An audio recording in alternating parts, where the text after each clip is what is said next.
ज्यादा लोगों को रखने से कल देखे थे ना कितनी दिक्कत हो रही।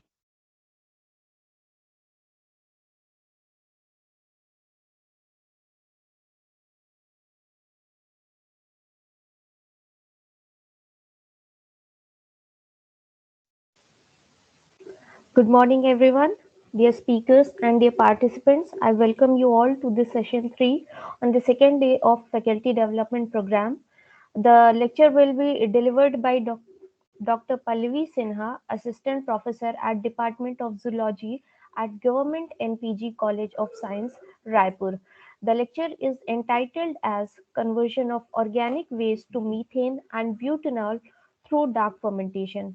Dr. Pallavi has 3 years of postdoctoral experience as research associate under DBT at Bioprocess Engineering Lab at Department of Biotechnology, IIT Kharagpur, West Bengal.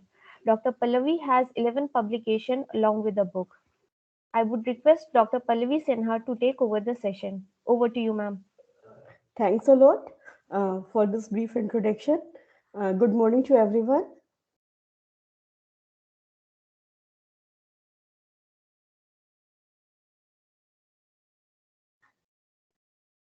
My presentation is visible.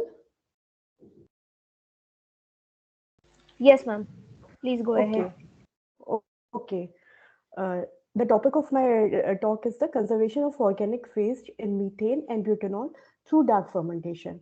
So, first of all, question arises why we need methane and butanol.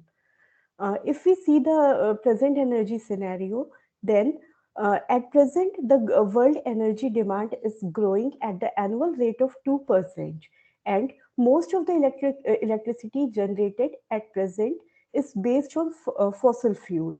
Only 2.5% of electricity is generated by the renewable energy means. Then what is the consequences? The consequence is the global warming and change in the climate. But the positive thing is that by 2019 and 20, the renewable energy is also used for the energy generation. There is increase in this trend of energy production. Presently, the global environment challenges are air pollution. Due to air pollution, there is a rise in the temperature of Earth, which causes climate change, depletion of fossil fuel, and also the waste accumulation. Then, what is the solution? Solution is, of course, renewable energy sources. And under renewable energy sources, there's bioenergy, uh, solar energy, wind energy, hydro energy, and tidal energy. Then the question arises, why biofuels are the future? Then it can be replied that biofuels can be a future because uh, application of biofuel causes the lower pollution as compared to the fossil fuel. These sources are the stable, they are reliable, easy to assess, since they use of biofuel impart the lesser pollution. That is why they can also help in to curb the climate change, and they are safe to use. Now, what is the bio waste? Bio waste, these are the organic waste which are rich in organic matters, and it can be broken down into carbon dioxide, water, methane, or simple organic molecules by the microorganism. Uh, if we see the present scenario of the world, then there are the problem is with the increased population. uh, Increased population leads to the higher waste generation, or we can say bio waste generation, and it also leads to the increased demand of energy. Then the solution of these two requirement is based on the bioenergy generation by converting the bio waste into bioenergy. This can be done by the use of microorganisms, because microorganisms have potential to convert the bio waste into the bioenergy. For example, bioethanol, biobutanol, methane, hydrogen, etc. So we can fulfill the increased energy demand by converting the bio waste into the bioenergy by means of microorganism. Now the question arises why we choose methane. The special quality of methane is that first of all, higher calorific value and lower carbon dioxide uh, as compared to the fossil fuels. And energy content is of 55 kg per gram. It can be widely used as transportation fuel in the form of liquefied natural gas, and on combustion it does not produces an oxide of nitrogen and sulfur, which results into the acid rain. Now if we talk about the macrobiology of methane, then methane production, uh, microorganism that contribute in the methane production belongs to the domain Archaea, kingdom Euryarchaeota, and under Euryarchaeota there are the four orders: Methanobacteriales, Methanococales, Methanomicrobiales, Methanopyrates, and one more order is there, that is Methanosarcinales. The member of Methanobacteriales, Methanococales, Methanomicrobials, and Methanopyrates produces methane by reducing the carbon dioxide, while while the order Methanosarcinale is again divided into two families, that is Methanosarcinaceae and Methanocetaceae.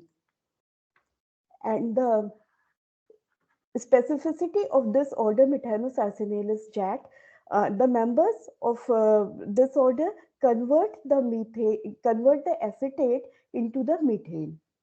This is the basic difference between the methanogenic microorganisms.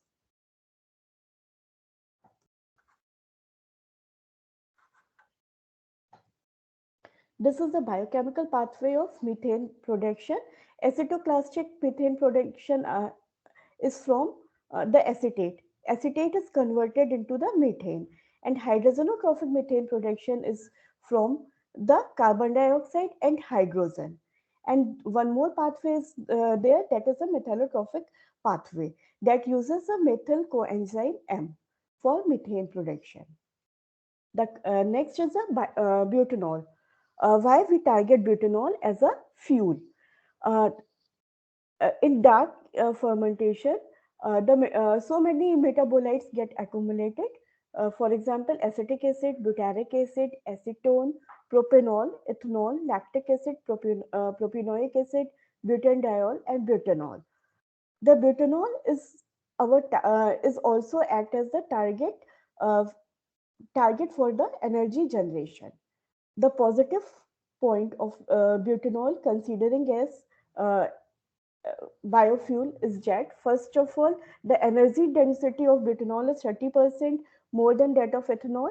It has higher calorific value, that is 32.5 kJ.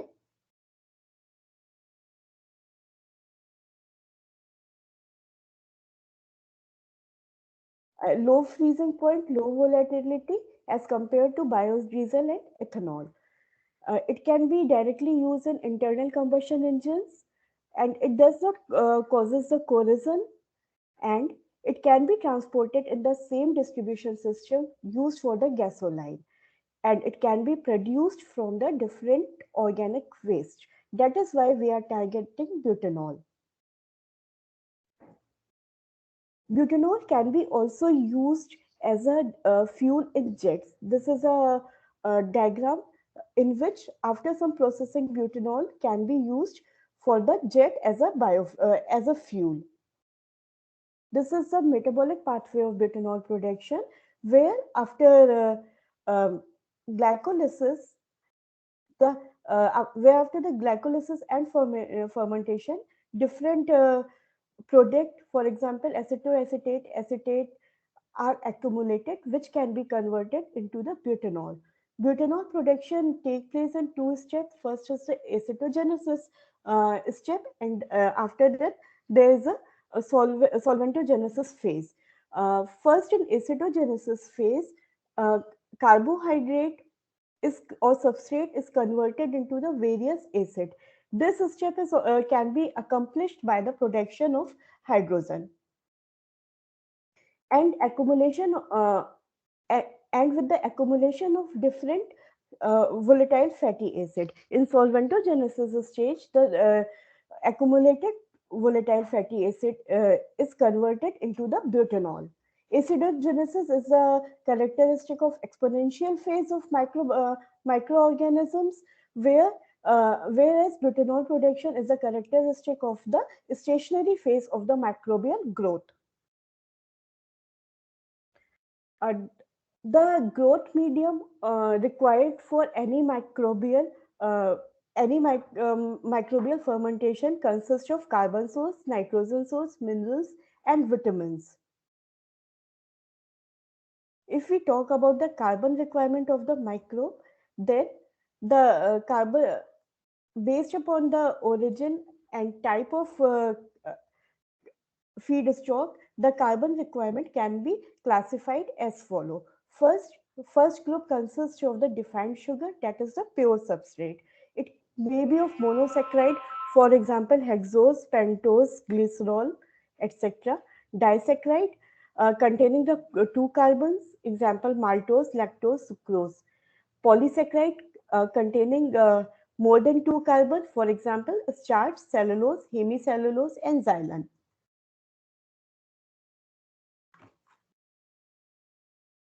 Second group of feedstock consists of waste, organic waste.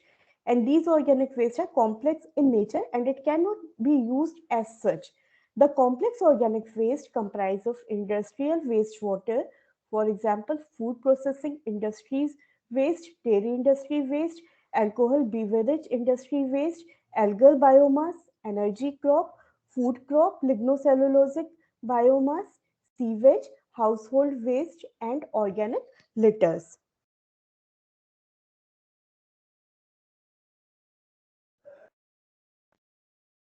Now, if we talk about the nitrogen requirement, then in the dark fermentation, if we talk about the pure substance, then for nitrogen requirement, mainly yeast, peptone, tryptone can be used, but these are costly components. So one can also target the bio waste for fulfillment of nitrogen source. Among bio waste, groundnut de-oiled cake, mustard de-oiled cake, distillery, dried grain solubles, water hyacinth, algal biomass, and poultry waste can be used as a nitrogen source. The feedstock used for the dark fermentation for the methane and butanol generation can be classified as follow. These may be carbohydrate, biomass, organic acid, and waste, depending upon their nature. Carbohydrate, again, it is monosaccharide, disaccharide, polysaccharide. Uh, in monosaccharide, pentose and hexoses are there. And if we talk about the bio waste, then pentoses are present in the form of ribose, which are plant origin. Uh, it may be in the form of arabinose in fruits, and xylose, it is also found in the fruits. Hexoses, hexoses examples are glucose, mannose, galactose, and fructose. Glucose is again obtained from the plant, mannose is from the fruits, galactose is, can be obtained from the milk-based bio-waste products and also from the some plants. Fructose, it can be obtained from fruits and honey.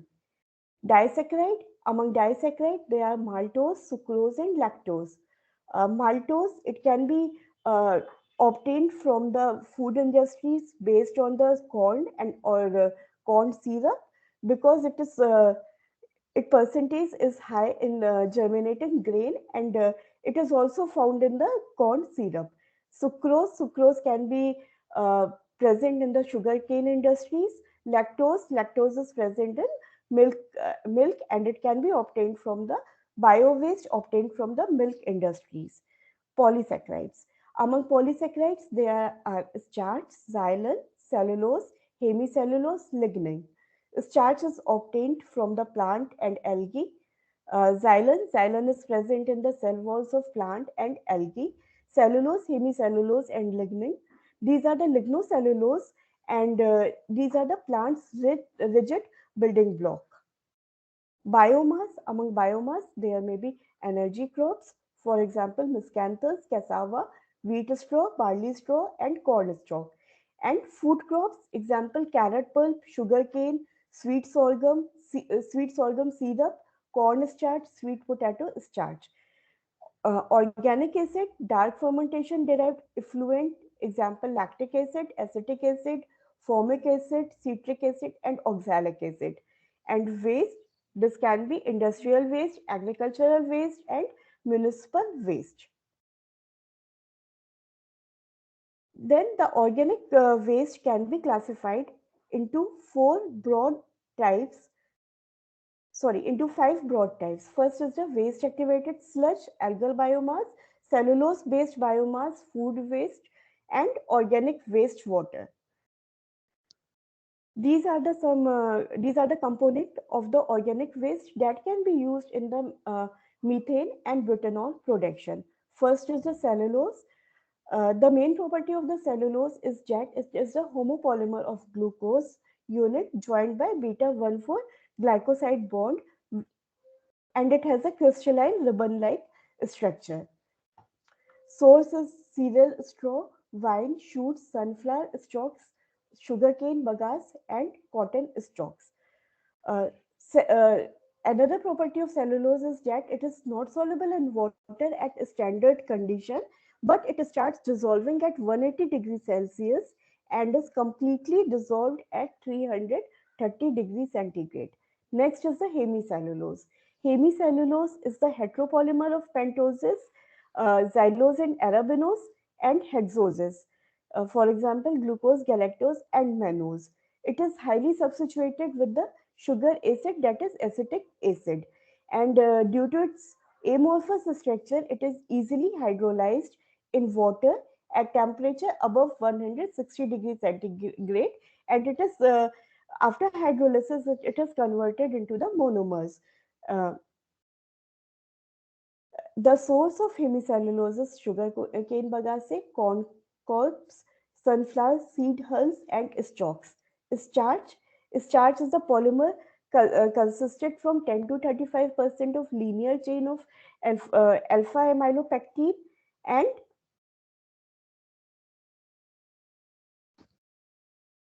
alpha amylopectin, which is the branch chain of basic repeating unit of 1,4 linked glucose with branches of 1,6 glucose, and it is present in potato cereal grains.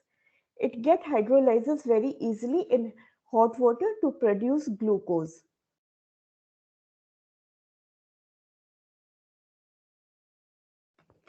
Next is the lignin. Lignin is the heteropolymer consisting of three hydroxy oxidamyl alcohol monomers, and it differs in their degree of methoxylation.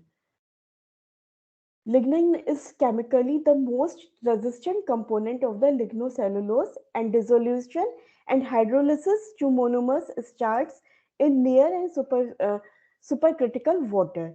The main sources of the lignin is group endocarp, that is the shell of coconut and olive shell. Then next component is the lipid and fats. These are the non-polar aliphatic compounds composed of triglyceride esters of fatty acid and glycerol. They are also insoluble in water at the normal temperature, but at high temperature condition, this can be hydrolyzed into the fatty acids and glycerol, and further the hydrocarbon like substance, for example, alkane and acrolein can be also obtained. The major source of the lipid and fats are oilseed cakes, uh, slaughterhouse waste, algae, meat, food waste, etc. Next component is the proteins. Proteins, these are built from the amino acid linked together by the peptide linkage, and these cannot be easily hydrolyzed at high temperature reaction, but they degrade slowly to amino acid which further rapidly degraded into the hydrocarbons, amines, ammonia, aldehydes, and acids. And the sources of the proteins are meat waste, example blood and fats, and the fish waste, fish, cod liver, oil, seeds, etc. Uh, Basically, there are three steps in the process of the fermentation. First step is that since the bio waste are very complex in nature, so if one want to use these bio waste as a substrate for the dark fermentation, either for hydrogen production or for the methane production or for the butanol production, then it is needed to convert these complex organic matters into the simpler form, which can be assessed by the microbes. So there are some steps which are involved so that complex organic matter can be converted into the simpler form. In first step, it consists of disintegration of complex organic waste into soluble matter. As we know, most of the organic waste are insoluble in nature. So first step is to make it soluble. Second step is the hydrolysis of the soluble complex substances. In second step, does what we got in the first step, that is the disintegration of the complex organic waste. It In second step, it is hydrolyzed into the simpler substances. For example, protein can be hydrolyzed into the amino acid, polysaccharide in monosaccharide, and lipid into the long chain fatty acids. These are the compounds which can be assessed by the microbes. In the third step is of acidogenesis and acetogenesis. In this step, after fermentation, microbe form different type of metabolite. These metabolite are soluble in nature, and the end product or the terminal product may be acetate, butyrate, ethanol, and propionic acid. Now, if we talk about the butanol production and methane production, the fourth step is different depending upon the type of microorganism and the end product. If there are methane producing microorganism, then after acidogenesis and acetogenesis step, the acetate or carbon dioxide, whatever is produced, is converted into the methane.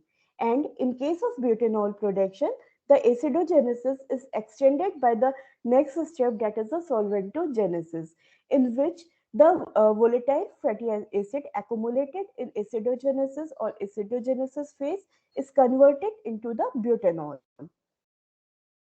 These are the basic steps which is required in each and every which is required by each and every microbe, either for the methane production or for the butanol production.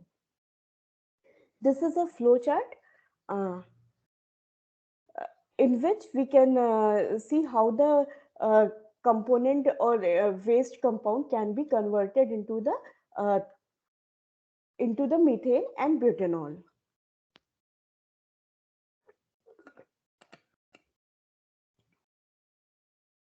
In disintegration process, the organic biomass is converted into the soluble fraction. That is, they can be disintegrated into carbohydrate, protein, and lipids. In hydrolysis step, carbohydrate is converted into the simpler form. If it is disaccharide or polysaccharide, then it is converted into the monosaccharides. If protein is there, then in hydrolysis, the peptide linkage is broken down and protein is converted into the amino acid. And lipid, it is hydrolyzed into the long chain fatty acid. In acetogenesis, these substrate, that is a monosaccharide, amino acid, and long chain fatty acid, is converted into lactate, ethanol, propionate, butyrate, valerate, depending upon which microbe is used for the fermentation process. And this long chain fatty acid can be also converted into the acetate, and besides lactate, ethanol, propionate, butyrate, valerate, hydrogen can be also produced. Now, acetate is converted into the methane in the step of methanogenesis, and hydrogen is converted into the, sorry, butyrate is converted into the butanol uh, by solventogenesis phase.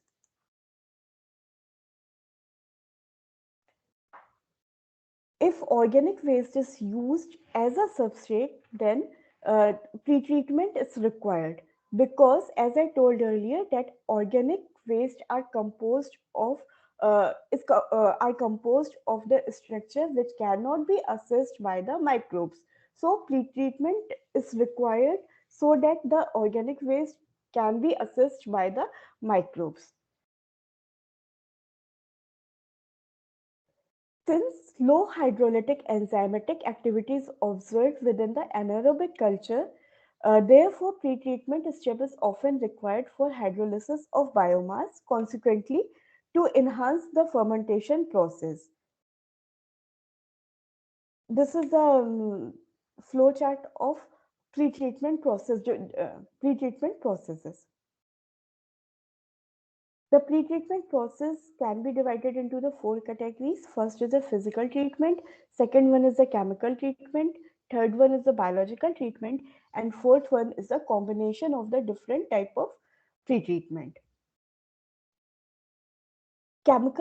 Physical treatment can be subdivided into mechanical, microwave, and ultrasound pretreatment. Physicochemical pretreatment can be subdivided into steam explosion, ammonia fiber explosion, liquid hot water. Chemical treatment uh, can be classified as acid pretreatment, alkaline pretreatment, based upon whether we are using acid for the pretreatment process or we are using alkali.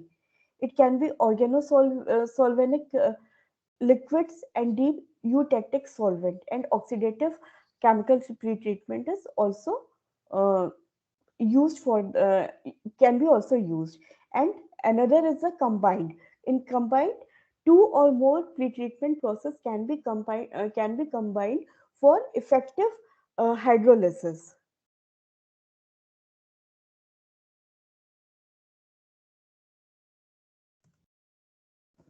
Now, talking in detail, first is the physical treatment process. Physical treatment process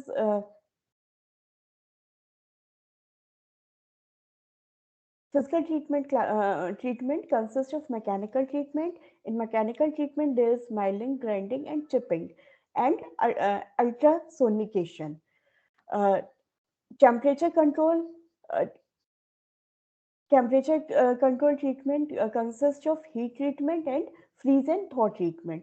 Irradiation based pre-treatment may be of microwave type and ionizing radiation, in which gamma radiation and electrobeam is used. Mechanical treatment, for example, milling, grinding, and chipping, can be used for the as the first step of treating cellulose based biomass and algae. And ultrasonication pre-treatment is mainly used for pre-treatment of waste activated sludge. Second type of pre-treatment is the temperature controlled. Under temperature control, heat treatment is commonly used for treating various type of organic waste. And while freeze and thaw method is used for the waste activated sludge, but it is not commonly used method. Irradiation microwave process, it is used for waste activated sludge. And ionizing radiation, gamma rays, and electrobeam can be also used for the waste activated sludge. Mechanical treatment methods like milling, grinding, chipping are used as the first step. It is the first step of any pre-treatment process, because if we are considering a plant waste, and uh, plant waste is very bulky in nature. So the first step is that to cut it into the small pieces, or we can also grind it or chip it into the small pieces. This type of treatment reduces the particle size and create higher accessible surface area and decrease the crystallinity. And mechanical treatment is usually combined with other physical treatment methods such as chemical and biological treatment methods. Because by mechanical treatment, only the surface area, accessible surface area is increased and the particle size is decreased. But the complex nature of the uh, organic waste is still there. So, to change the complex structure into the simpler form, chemical pretreatment and biological pretreatment can be uh, combined with the mechanical treatment. Now, um,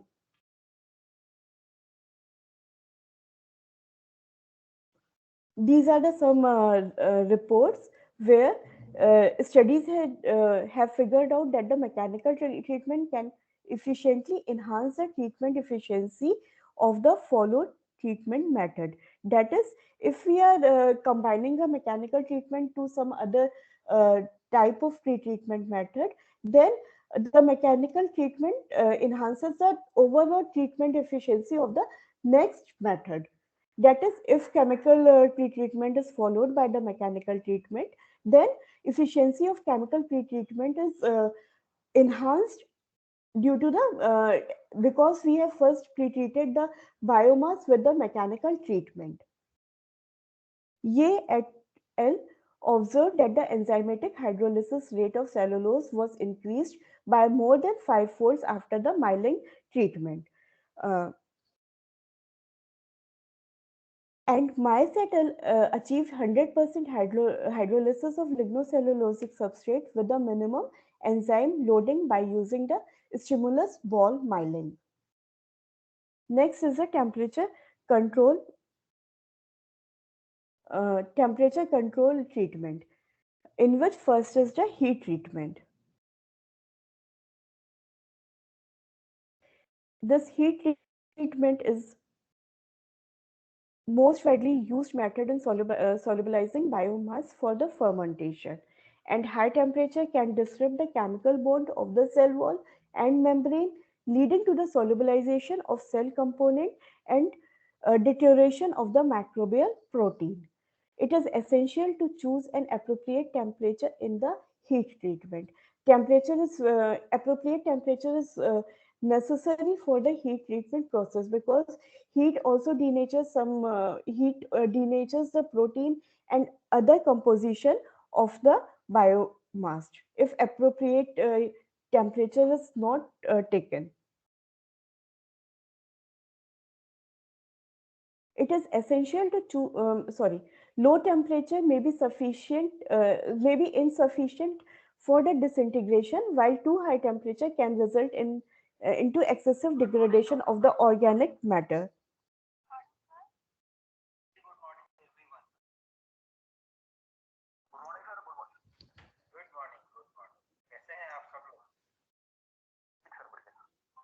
Hold a minute.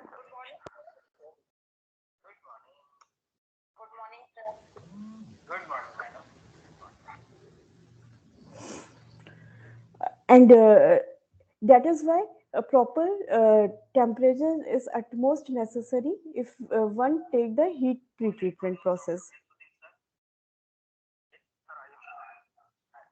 Furthermore, too high treatment temperature may cause the formation of refractory compounds which are inhibitory to fermentation.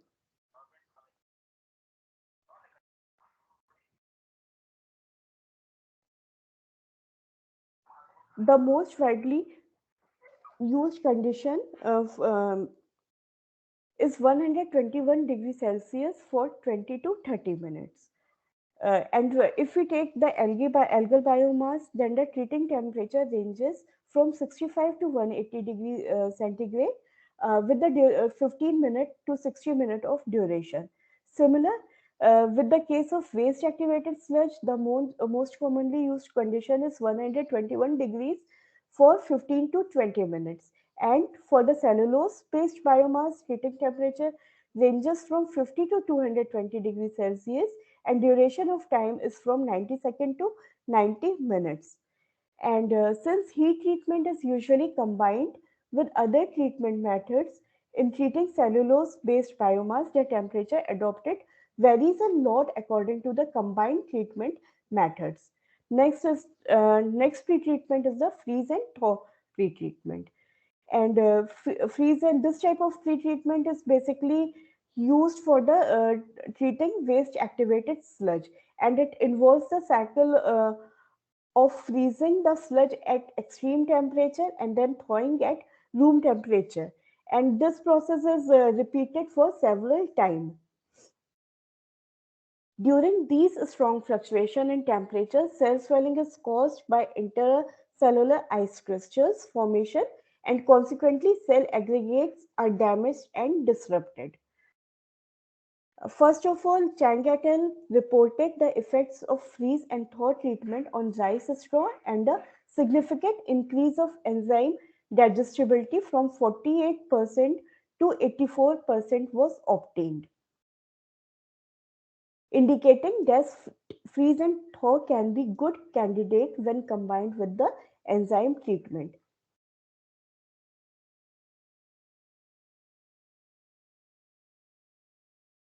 Next type of mechanical pretreatment is the irradiation irradiation. And for treatment of biomass, microwave, ultrasonication, and ionizing radiation can be used. Uh, First is the microwave irradiation. Microwave is a kind of electromagnetic radiation with a frequency of zero point 0.3 gigahertz to 300 gigahertz. And effect of microwave irradiation on microorganisms comprises thermal as well as non-thermal effect. When a microwave passes through a product, a chaotic movement of molecules happen with the continuous rotating electric field, alignment and realignment of polar molecules, for example, water, take place, which leads into the heat generation and rupture of hydrogen bond, modification of hydration zones. All these makes the complex substances into the simpler form. Zia et al. Treated algal biomass by microwave, and they resulted that the reducing sugar yield was increased uh, with the treating temperature from 80 to 140 degree centigrade. And further increase of temperature caused the decrease of sugar yield.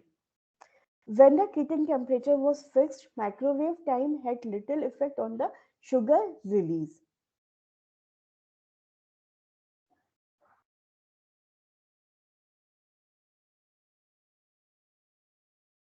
In another study,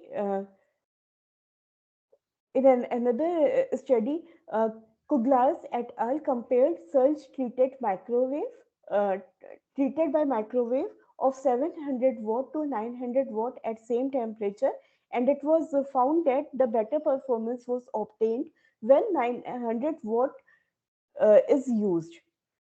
To figure out the non-thermal effect of microwave, Zhou et al. Compared the effect of microwave and heat treatment on sludge disintegration at same temperature, and it was found that solubilization of microwave treated sludge was more than 3 times over heat treated sludge.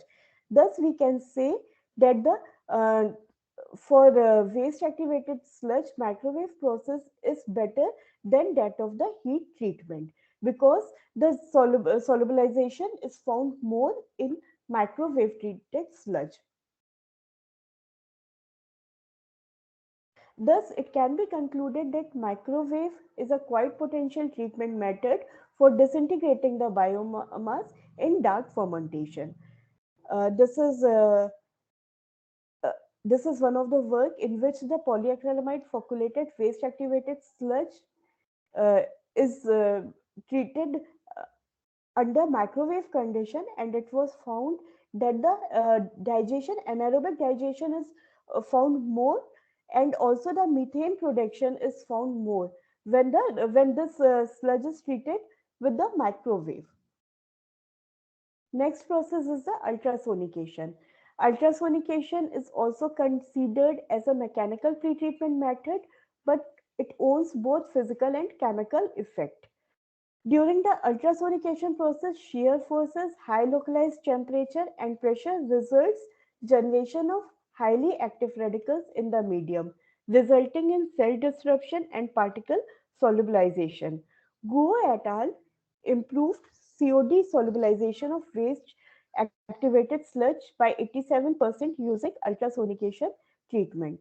This is also an example where ultrasonication process is used for the pre-treatment of waste activated sludge, and it was found when ultrasonic treatment was applied, then the digestion time, sorry, improvement in biogas product, it was found that the biogas production was improved, and the cumulative gas production was also found to increase.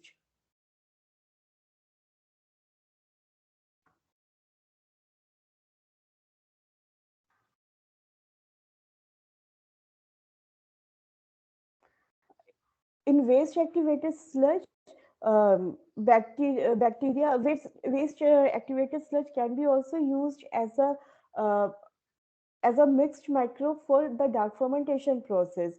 And if it is treated with mild ultrasonication, then the clump of bacterial cell is also uniformly distributed, and the flock is also disintegrated.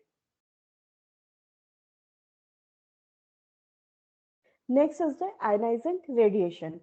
Ionizing radiation is several kind of sorry. Radiation consists of high energy particle flows, example alpha particle and beta particle, and electromagnetic radiation, for example X-rays and gamma rays, uh, produced by the nuclear reactions, producing machines, and radioactive material, which could cause radiation effects of radiated temperature through energy transformation. Ionizing radiation has been widely used in treating waste activated sludge for various purposes, including sludge disinfection, hazardous material elimination, sludge dewatering, etc. Kim et al. And Chu et al. Found that the sludge solubilization increased with ionizing radiation dose lower than 50 kGy.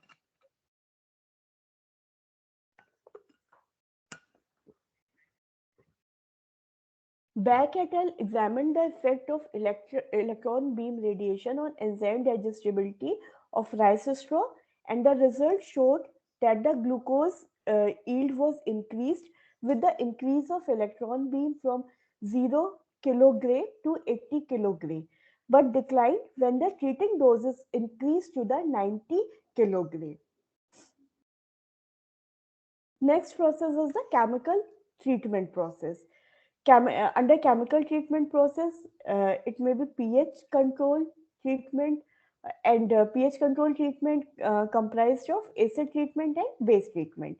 Acid treatment, it is mainly used in treating the various organic waste, and base treatment, for example, using NaOH, ammonium hydroxide, and calcium hydroxide is commonly used in treating various organic waste, especially effective in solubilizing waste activated sludge. Oxidizing agent, oxidizing agent, we can use ozone and hydrogen peroxide.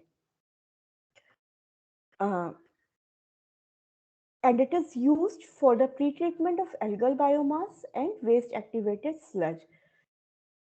Then methanogenic inhibitors, for example, chloroform and besa, is also used for the pretreatment process, where one target for the production of butanol. Uh, if we are not targeting the methane production, then it is necessary to inhibit the methanogens. That is why chloroform and besa can be used. First is the acid-base treatment. Acid-base treatment is commonly used. It is the most common method used for the pre-treatment of the feedstock preparation. Uh, Acid-base treatment, uh, it disrupts the cell through changing the electric charge on the cell membrane. And for the acid treatment, hydrogen chloride, sulfuric acid, and phosphoric acid is used. If we are targeting the treatment of waste activated sludge, then in that case, hydrogen chloride is used. And the treating temperature ranges from 3 to 4. And treating time is also vary from 0 to 1 day. In one study, scientists explored that waste activated sludge treated by 0.5% weight by volume hydrogen chloride for 0 to 24 hours resulted into the hydrogen production. Actually, it is a combined study where the hydrogen production is followed by the methane production. Therefore, in this study, they found that 0.5% uh, applying 0.5% hydrogen chloride for 0 to 20 hours uh, continuously resulted into the increased hydrogen production. As to algal biomass and cellulose-based biomass, acid treatment is usually combined with the heat treatment. For base treatment, sodium hydroxide, ammonium hydroxide, and calcium hydroxide can be used. And a waste activated sludge can be effectively solubilized at pH 10 to 12 for 24 hours. Kai et al. In 2004 achieved 82% enhancement of hydrogen production from waste activated sludge through base treatment at pH 12 to 24. These are the some studies where application of base is used for solubilization of the substrate.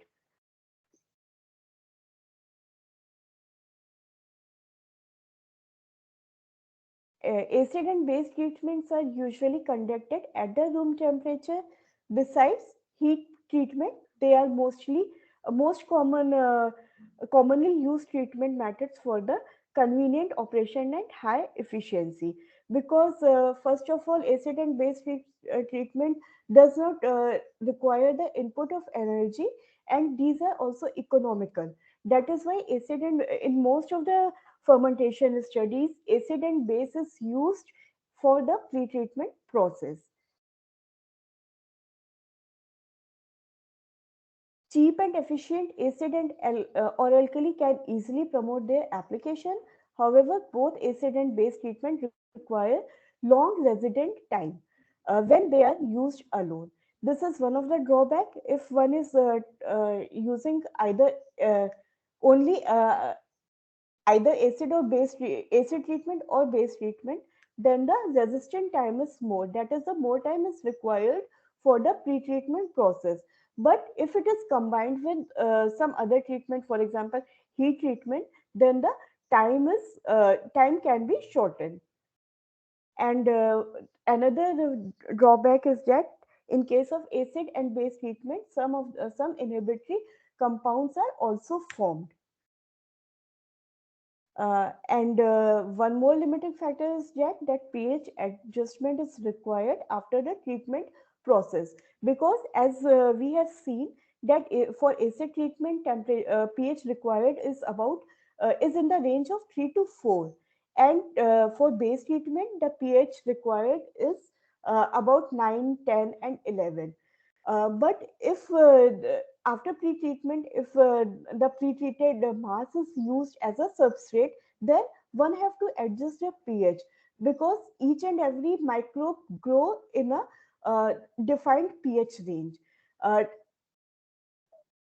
Below the defined pH range, the microbe cannot grow and they may die.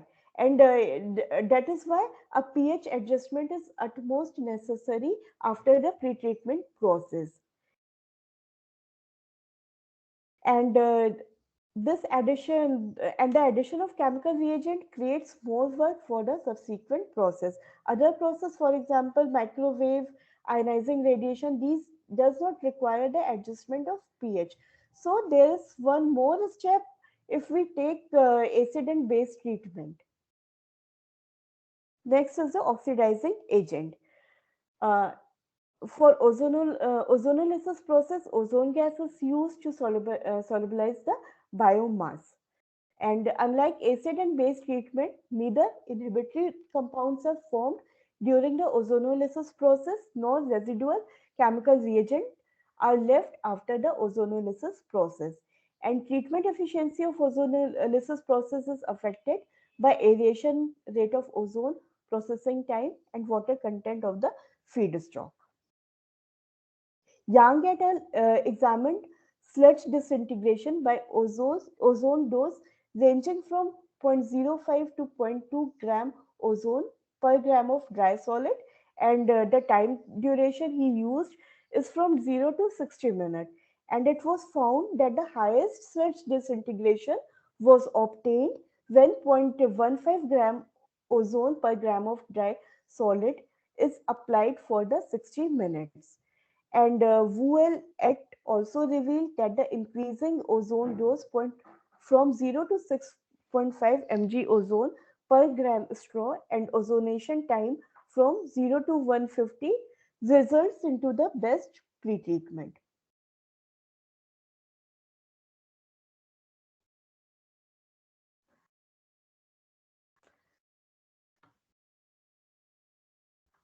Young et Young et al.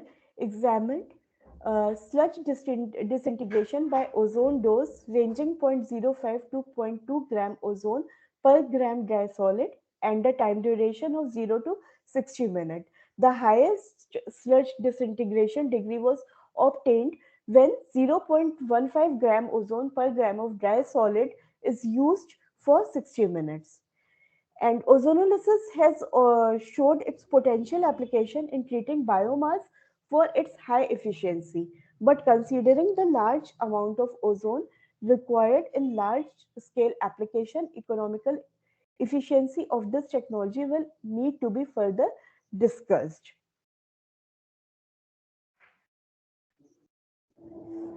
Hydrogen peroxide generates the nascent oxygen and breaks the glycosidic bond, disintegrating the complex carbohydrate into the simpler sugar. But it is not a widely used feedstock treatment because hydrogen peroxide may also cause the burns if it is not used in safe if it is not used if it is not used safely, then it also causes the burn. That is why it is not a widely used in feed stock treatment. Now the biological treatment. The biological treatment may be of two types. First is the enzymatic treatment, and second is the bacterial hydrolysis. Enzymatic treatment, many enzymes which are obtained from the organisms can be used for the pre-treatment. For example, cellulase, viscozyme L, endoxylenase, glucosidase, bromelain, lysozymes, amylase, and the composite enzyme system. That is, when more than one enzyme is used. Uh, these can be used for as a pre-treatment process, and this depending upon the enzyme used, the different type of biomass can be pre-treated. For example, if one is considering the cellulose based biomass, then cellulase enzyme can be used.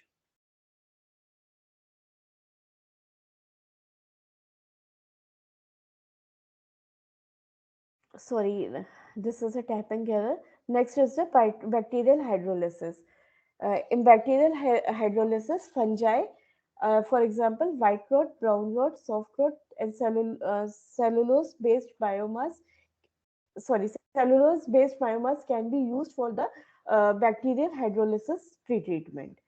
And enzymatic treatment is commonly used in treating cellulose-based biomass and algal biomass, and it is usually conducted after the physical and chemical treatment. What actually happen after physical and chemical treatment, the surface area of the biomass is increased, and on the increased surface area, enzymes can work efficiently. Therefore, enzymatic pretreatment is results best when it is combined either with physical or chemical pretreatment process. And various enzymes have been used in enzymatic treatment, for example, for example, cellulase, which is the most uh, frequently used enzyme. The disintegration effect of enzymatic treatment is affected by enzyme species, substrate characteristics, enzyme dose, and hydrolyzing duration. Guo et al. Hydrolyzed waste activated sludge by adding multi-enzyme in the ratio of 1:50. Dissolved organic matters were significantly increased and achieved a better performance than microwave and heating. Uh, Guo et al. Compared the three type of pre-treatment process, that is microwave, heating, and enzymatic pre-treatment process. And he found that when the multi-enzyme system is used in the ratio of 1:50, then the disintegration process was found better as compared to the microwave and heating pre-treatment process. Chang et al. Explored the effect of cellulase and glucoamylase on sugar yield of algal biomass.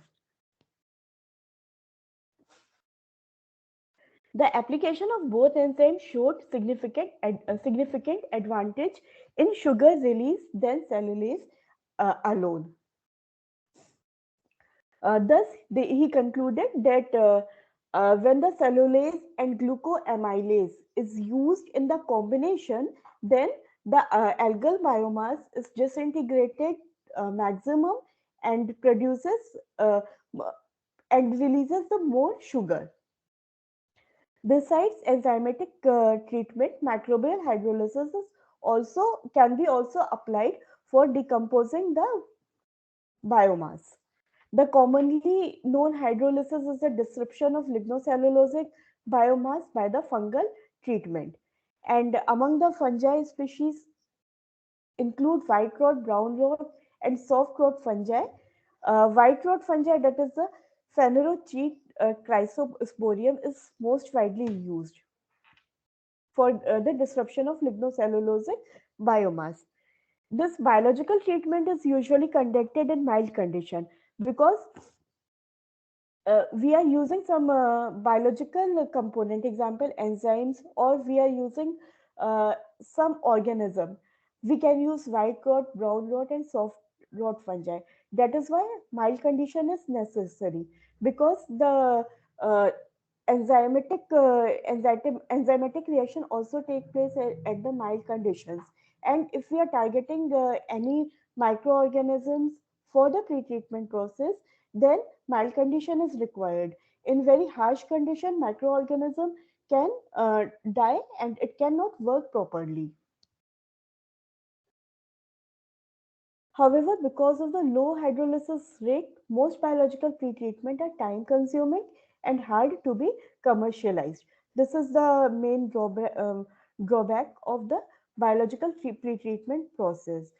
As we are using the mild condition of pretreatment, therefore the biological pretreatment methods are very much time consuming, and that is why they are hard to commercialize. But the positive thing is that with the biological pre-treatment process, we never get the refractory uh, compounds, and inhibitory compounds are also not formed, and there's no need of the pH adjustment.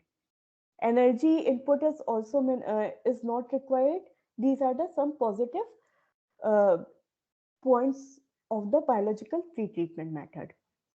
Next is the combined pre-treatment process, where two or more than two processes can be combined for the pre-treatment of the waste.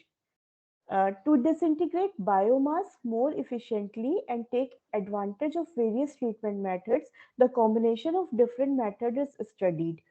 Most combined pre-treatment methods comprises a physical treatment method and a chemical pre-treatment method. Combined acid and heat treatment is also frequently applied in disintegrating cellulose-based biomass, including wheat straw, stalk, and bagasse. Besides acid treatment, Heat treatment has also been combined other methods such as base treatment, enzyme treatment, and oxidizing agent addition.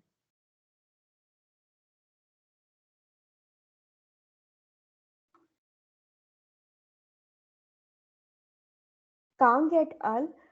Applied combined base and heat treatment to sewage sludge solubilization. Uh, Ratio of 85% was achieved. Uh, Kang et al. When combined the pre-treatment process, including base and heat, then it was found that 85% of solubilization was increased when, as compared when heat or base treatment is applied alone. Ozcan et al. Obtained significant solubilization of beet pulp with combined base and heat treatment. Enzymatic hydrolysis after heat treatment has been proven to be able significantly enhance the hydrogen yield. It is also a combination study where dark fermentative hydrogen production is extended for butanol production. Massenet, uh, Nicolaou et al. And Yassin et al. Added cellulase hydrolysis after heat treatment to enhance the sludge solubilization. And Li and Chen and Prasad and et also achieved an increase in the hydrogen production from straw by cellulase addition. This is a result of different pretreatment process.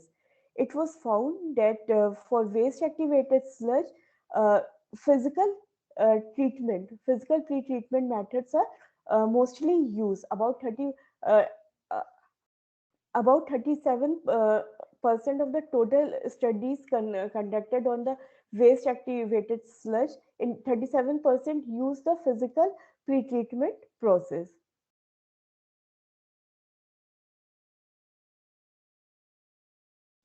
When algae is used as a substrate, then again physical treatment is maximum.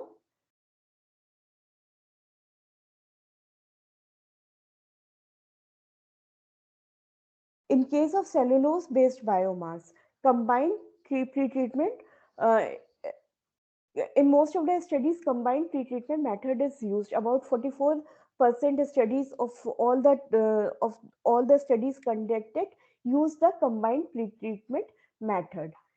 And in biomass waste, uh, if it took the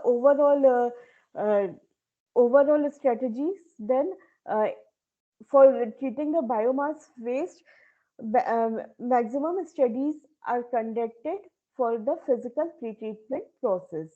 That is 30% uh, cases, the physical pretreatment process is applied for the biomass disintegration or its hydrolysis.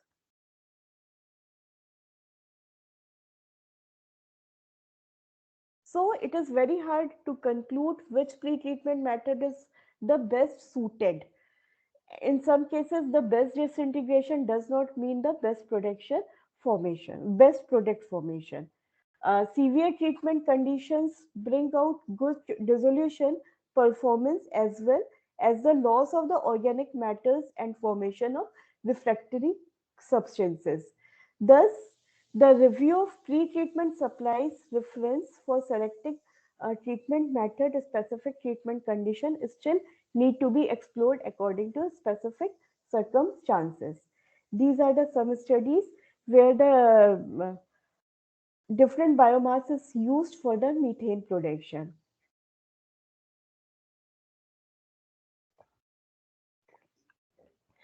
These biomass are pre-treated by the different mechanism.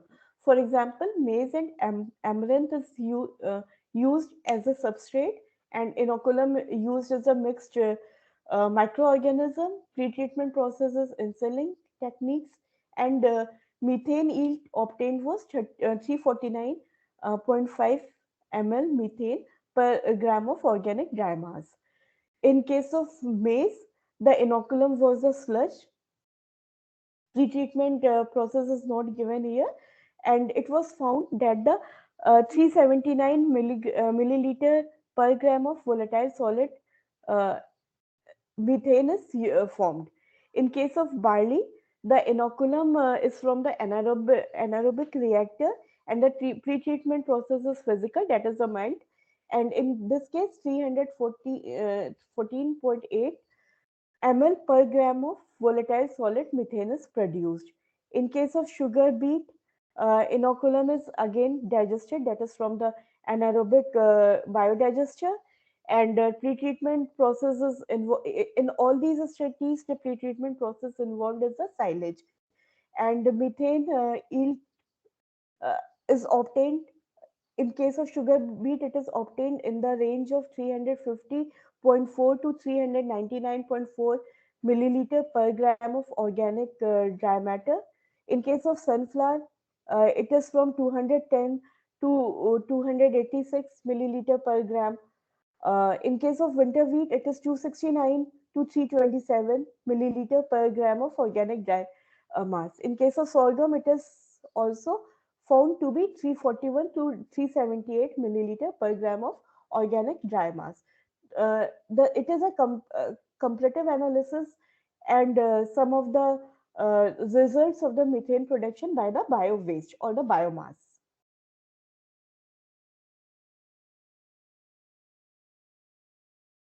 These are the results for the butanol production when bio waste or the different raw material is used as a substrate. In one study, fiber-rich agriculture biomass is used using the microbial strain of Clostridium beecherunki BA101, and butanol production was found to be in this case, effect of lignocellulosic hydrolysate inhibitors on butanol production was studied. When the rice straw hydrolysate was used, and the microbe used as a Clostridium acetobutylicum, then 13.5 gram of butanol was produced by using glucose and other reducing sugar. Sorry, as compared to the glucose and other reducing sugar.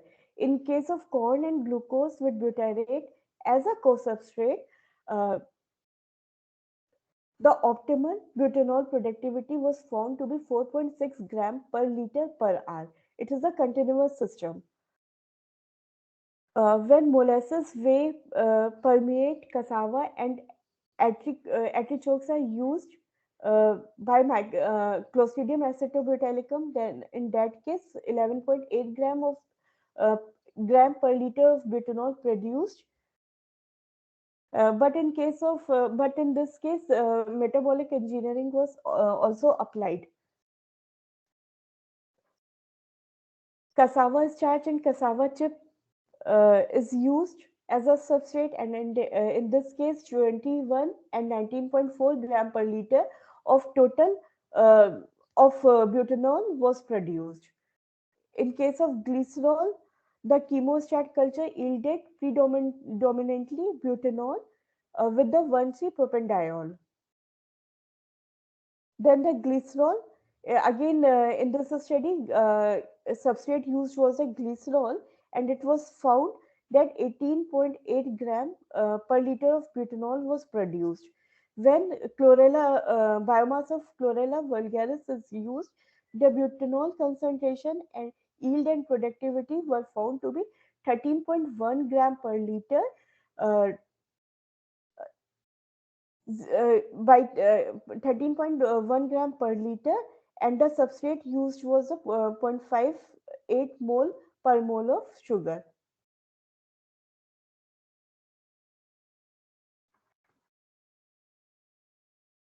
Uh, whatever I talk here is whatever I talk here is only the use of raw material is for the butanol production or for the methane production. But one of the beauty of dark fermentation is that The dark fermentation spent media for various processes can also be used for butanol production or for the methane production. Taking example of the dark fermentative spent media of hydrogen production, several of the compounds can be produced because hydrogen production by dark fermentation is the characteristic of the acidogenesis. So, uh, whatever organic waste can be used for the hydrogen production in the first step, uh, and in this acidogenesis step, hydrogen is produced along with the accumulation of other uh, volatile fatty acids, for example, acetate, lactate, and butyrate in the spent media. Since this spent media is rich in these compounds, therefore it can be used for the production of other valuable compounds in the next step. This spent media can be used for the cultivation, for the fungal cultivation. Both algae and fungi can be used for biodiesel production and other value added products. Spent media can be used for the photo fermentation process. Again, these uh, again by the photo fermentation, hydrogen can be produced, or the spent media can be used for the solventogenesis process where butanol is produced, or the spent media can be used for the methanogenesis process because acetate is also accumulated in the spent media.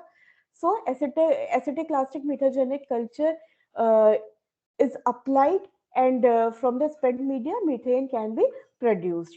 Spent media can be used for the production for other application also. For example, it can be used for electricity generation by MFC, and it can be used for the hydrogen production by MEC.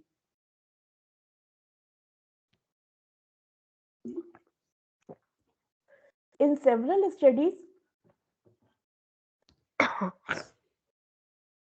hydrogen production is uh, hydrogen production is extended by the methane production. A common term, that is a biohethane, is very common, where the hydrogen production and methane production is combined. So in this concept, first of all, organic waste, we are using only and only waste things. Organic waste is subjected for the acidogenesis process where hydrogen is produced, and in the spent media, ethanol and acetate and other volatile fatty acid is used. And when methanogens is applied in this spent media, then methane is used. And uh, the methane is produced, and the spent media of this can be also used as a biofertilizer. So we can say that a completely starting from the completely waste material, organic waste, one can convert it into the valuable products, for example, hydrogen, methane, and biofertilizers fertilizer. And in terms of gaseous energy generation, then uh, it is for the biohethane process. If one uses glucose or pure substrate for the glucose or pure substrate for the dark fermentative process, then in case of hydrogen production, the maximum energy recovery is about 34.2%. And if one is targeting only the biomethanation process, not the combination, not combining with the biohydrogen process, then in that case, the maximum energy recovery was 85%. But in case of biohydrogen, that is when the spent media of biohydrogen production is used for the biomethanation process, then in that case, and maximum energy recovery is 91%. Thus, we can say the overall energy generation is maximum when the spent media of hydrogen is used for the biomethanation process. These are the some results where the dark fermentative hydrogen production is followed by the methane production. Uh, in all cases, the organic waste is used as a substrate. In case of potato processing waste, when sludge is used and the reaction condition is a continuous 2H stage process, then the uh, hydrogen produced is 53.55 milliliter per hour, and while in the second step, matlab after hydrogen production in the methogenesis step, 107.16 milliliter per hour methane is produced. In case of food waste, hydrogen produced is 205 ml uh, hydrogen per gram of volatile solid, and methane production is found 464 ml methane per gram of volatile solid. When the partially processed garbage and paper waste is used uh, for the hydrogen production, and in this case thermophilic microbial consortium is used. Thermophilic microbial consortium has advantage over the mesophilic microbial consortium uh, when uh, when the hydrogen production is followed by the methane production, because thermophilic microbial consortium is more efficient because they have the iron-iron hydrogenase system. Thus, in that case, hydrogen yield is found more, leading to the more methane yield. So in this case, hydrogen yield was found to be 5.4 liter hydrogen per liter per day. And when the spent media is applied for the methane production, in that case, 6.1 liter methane per liter per day was obtained. So these are the some studies where the hydrogen production or spent media of hydrogen is used for the methane production. As I told earlier, that the dark fermentative hydrogen production spent media can also be used as a potent substrate for the butanol production. Butanol, if we see the microbiology of the butanol production, then most of the microorganisms belongs to the Clostridium species that produces the butanol.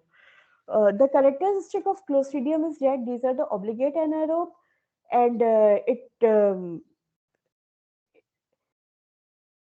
it follows the ABE fermentation route that comprises both acidogenesis and solventogenesis.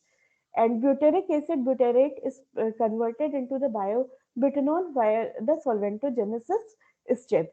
Acidogenesis step is In acidogenesis step, hydrogen is produced, while in solventogenesis step, the spent media of hydrogen production is carry forwarded for the biobutanol production.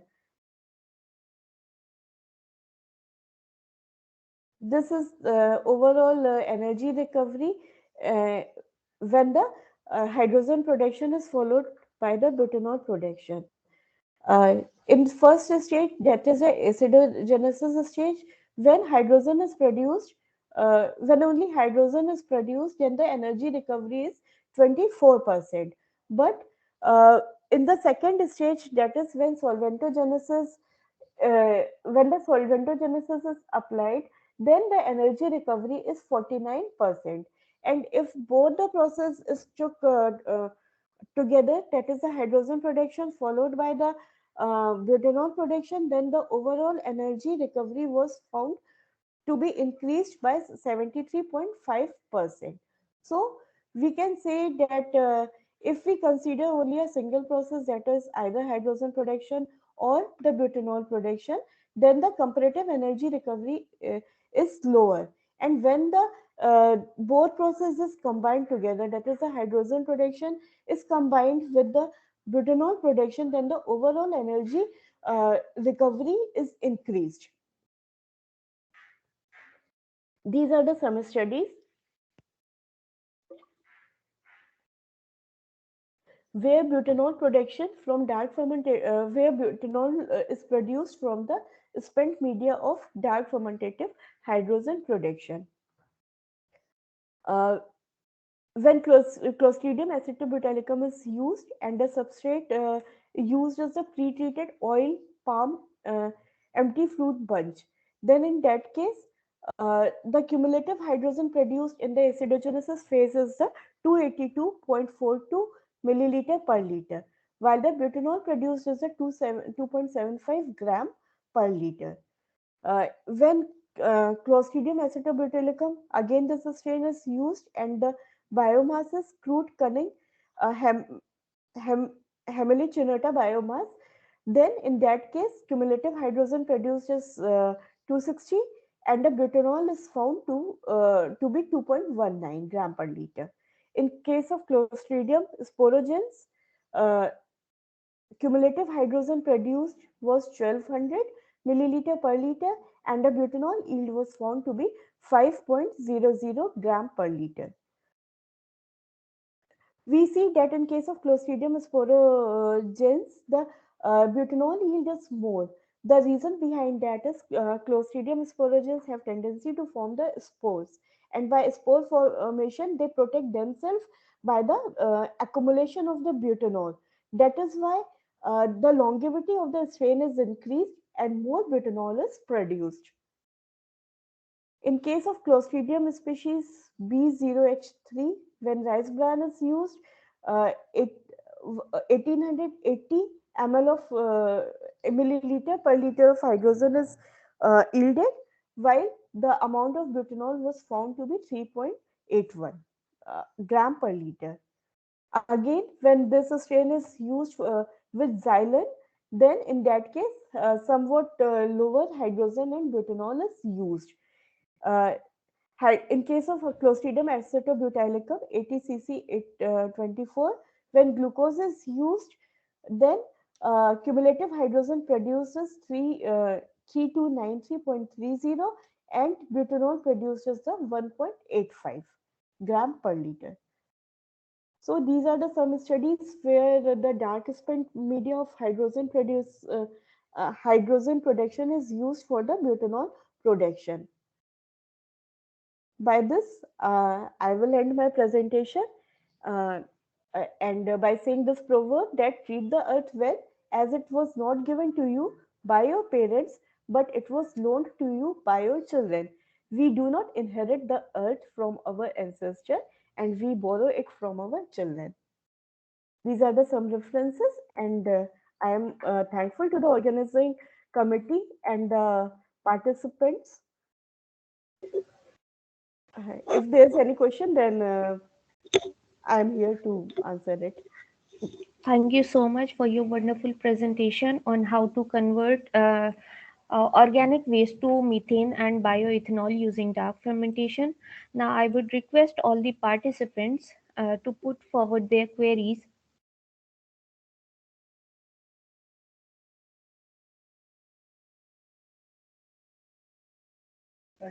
Participants? Yes, Mr. Rashi, Miss Rashi Kaul, you want to ask something? Please proceed.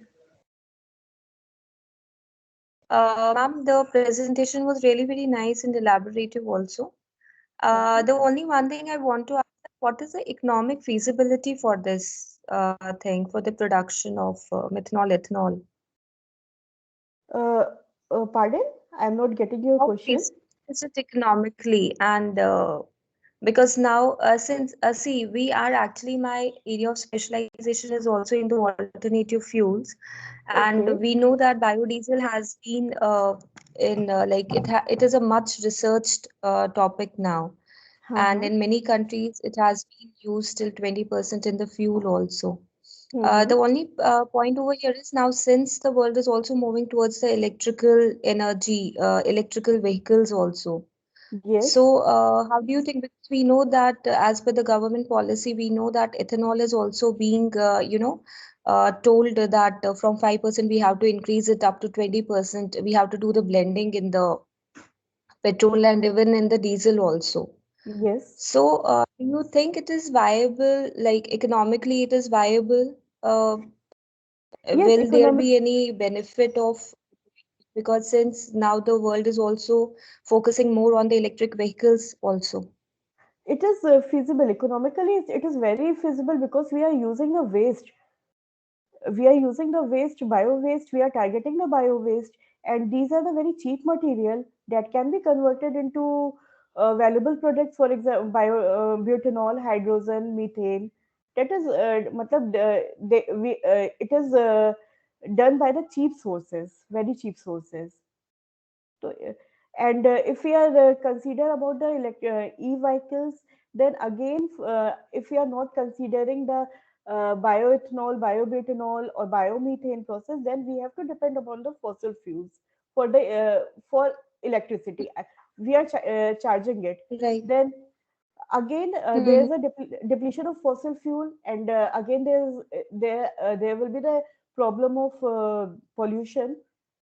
And if we compare Hmm. with the biological process, then these are the environment friendly. And since we are targeting only the bio waste for the production of butanol, ethanol, and biodiesel also, that is why these are the economical process. Economically, these processes are feasible. I will add up here. Thank you. Am I Yeah. audible? Thank you, Yeah. ma'am. Yes, ma'am. Actually, the Yes, thing yes, is, ma'am. yes, the thing is that we cannot just depend on petroleum.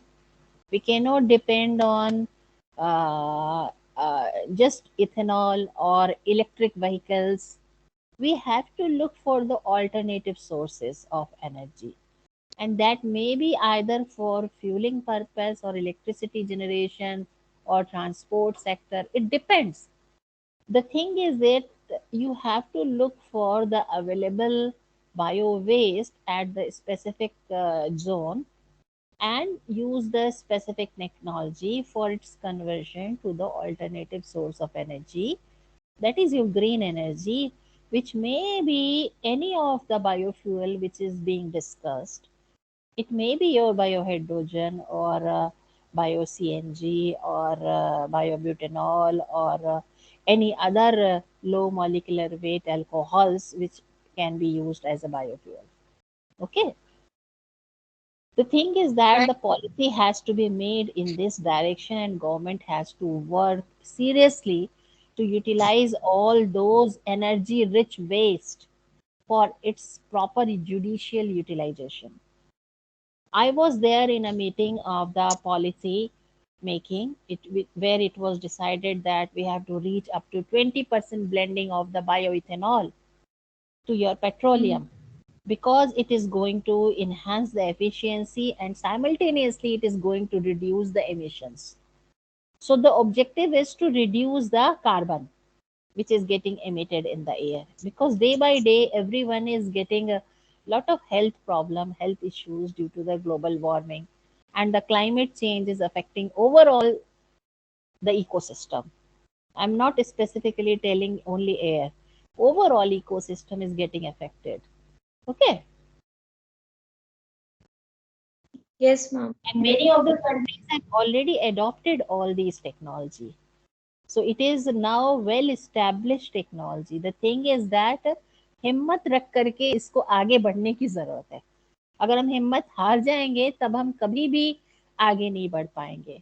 हमने आपको दिखाया भी था case studies, आगे भी मैं discuss करूंगी last lecture में, कि how different countries are working successfully on these aspects. They are not wasting a few tons of waste anywhere. They are utilizing all the waste also. Disposal of waste is also a problem. Yes. So waste management can also be done Definitely. by this way.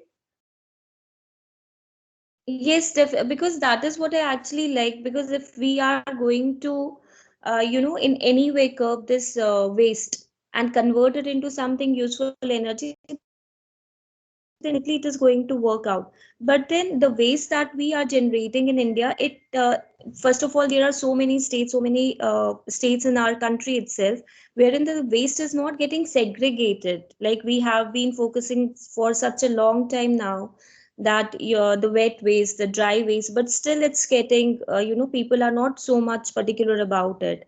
and then segregating the same thing, so much energy is utilized into that, energy in the sense of mental energy, physical energy, and then getting it segregated, after segregating it and then converting it into the useful energy. So a lot of money will definitely go into it, lot of time will go into it. So I think if the people are more aware, like as you said, that we are generating it from the bio waste, that is very much fine. But then in the long run, even after blending it with petrol or even the diesel also, will it be economically so viable? Because we have been definitely the pollution is a main thing nowadays. That is what the government is also trying to stop. Not perfect, it cannot be stopped completely. But then yes, the monies, because if we are going to blend it, and we know that the petrol has already crossed 100 per liter, diesel has also crossed almost 100 per liter, but even adding ethanol to it, will the prices come down? It's sure that the performance, we cannot match the diesel Yes, yes, performance. If it yes, madam. It has reduced to nearly 50 rupees per kg. It is in terms of kg. It is not ma'am, liter. by blending ethanol, the prices will be reduced. Yes, it will be reduced. That is the focus, because you are not investing money for the substrate, and the substrate whatever you are getting, its price is also high, but it is too less in comparison to the petrol. I will show you the analysis, cost analysis. Oh, ma'am, I'll be happy to see that analysis, I because will, I will, I will. apart from this, yeah, curbing the pollution, if it is economically viable, also if we people are also getting some relief Yes, in that case, would be also yes, good. in Delhi itself, there are 3 installations which has been done, but it Yeah, is ma'am, not at a yeah, scale because that it is lab, going to meet out for everybody's need. It is not at yeah, that scale, yes, but it has been established for the testing purpose, and they are running it. ma'am, yes, that is the only point of concern, because on the laboratory level, it works well. The efficiency also is very good, because we are checking it on the very small quantity. But Yes, yes. actually apply it and commercialize is actually a big question to be that we should be looking at. I will tell you that I visited yesterday. Also, I told you that I visited Germany personally. That plant where biogas was being collected and supplied to the nearby areas as well as to the grid for the electricity generation, and it was so successful. The thing is that they have established it. Once it is established and everybody is aware of that, then we all contribute towards it. As far as segregation of waste is concerned, we know that we are overpopulated, and it is not a few years job to train everyone that how to do, where to Yes, do. You understand what I mean to say? right, right, And right, right. look at the railway track. Say, for example, I'm telling you, Mm. look at the railway track 5 years before and now. You compare it. Yeah, You yes, can it see the has changed, and difference. hopefully, Yes, yeah. you see the difference. So in India, अभी जो आप change देख रहे हैं, वो आपने कभी पहले नहीं देखा। मैं 50 साल की हो गई, मैंने पहले कभी नहीं देखा रोड्स इतनी smooth, it is so wide, it is so clean.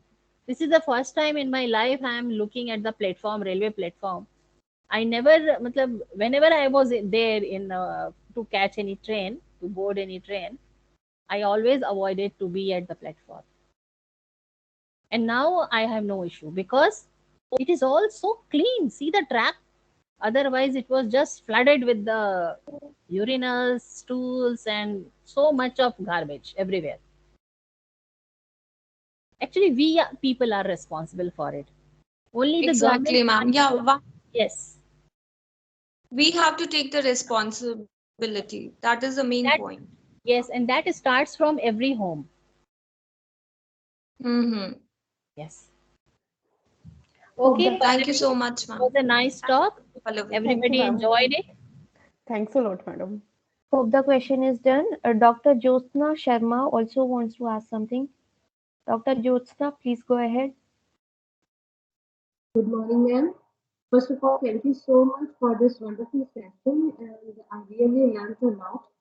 Long time back in 1999, I did my PhD in genetics. So presently, I am principal in a school. But I used to study about biotechnology and biofuels at that time. My question is that do we need to make changes in engines there in case of mechanically we want to see that biofuels are being used? So will there be any change in structure also? Ma'am, your voice is not clear. Hello? Hello? Yes, ma'am. Your voice is Yeah. not clear, ma'am. Is it now? Now is it clear? Yes, now it is clear. Okay, ma'am. Thank you so much for wonderful session. Welcome, ma'am. Do we need to make changes in the engines also, engines of the vehicle? Yes, ma'am. Change will be there. Okay. Yes, engine has to be modified Yes, accordingly yes. Engine because should be modified. yes, it has to be modified because the engine currently we are using, it is not adaptable for these biofuels. Yes, That's why few crores has been invested in this direction to make this buses, few three wheelers and two wheelers to support this vehicle so that these biofuels can be tried. It is getting tried for just for the test basis before it is being launched to or any policies are being converted. Like you know that uh, B6 engine has come into the notification in April only, that from now onwards all the engine will be the B6 engine.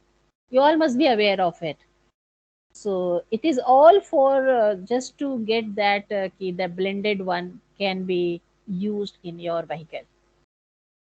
Thank you, ma'am. Likewise, yes, likewise for the hydrogen, like hybrid car, you might have heard.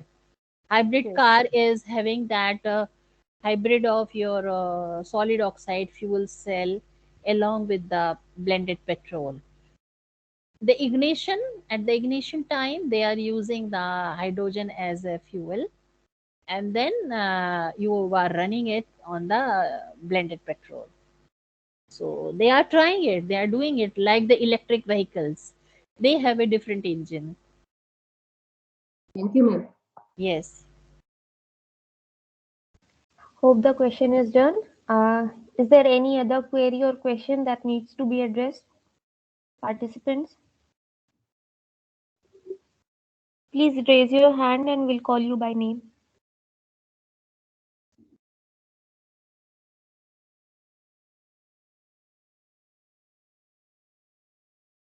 If there is no further question, then we'll be ending this session.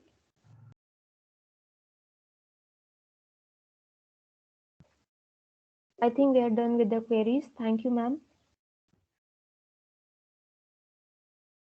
Welcome. Participants, there's an announcement for you. The next session will begin at 12 noon. Kindly join 10 minutes before in order to avoid any inconvenience. And thank you for the attending this third session of on the day 2 of faculty development program. Thank you.